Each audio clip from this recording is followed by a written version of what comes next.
தேசிய வாக்காளர் பட்டியல் சரிபார்ப்பு திட்டம் தொடங்கியிருப்பதால் இன்று அனைத்து கட்சியினருடன் தமிழக தலைமை தேர்தல் அதிகாரி ஆலோசனை மேற்கொள்ள உள்ளார்.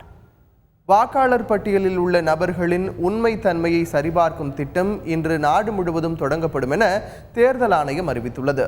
வாக்காளர் பட்டியலில் தவறு இருந்தால் திருத்தம் செய்ய இத்திட்டத்தின் கீழ் விண்ணப்பிக்கலாம். வாக்காளர்கள் தங்களுடைய பெயர் ஒன்றுக்கு மேற்பட்ட இடங்களில் இருந்தால் அவற்றை நீக்க மனு செய்யலாம்.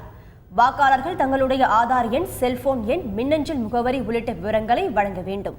இதற்கான சிறப்பு முகாம் தமிழகத்தில் ஏப்ரல் மாதம் 12ஆம் தேதியிலிருந்து ஜூலை மாதம் வரை மாதத்திற்கு ஒரு முறை நடத்தப்பட திட்டமிடப்பட்டுள்ளது.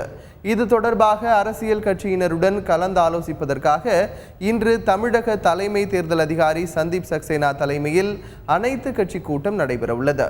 சென்னை ஜார்ஜ் கோட்டையில் உள்ள தலைமைச் செயலகத்தில் நடைபெறும் இந்த கூட்டத்தில் அனைத்து கட்சி பிரதிநிதிகள் பங்கேற்று தங்களின் கருத்துக்களை பதிவு செய்ய உள்ளனர்.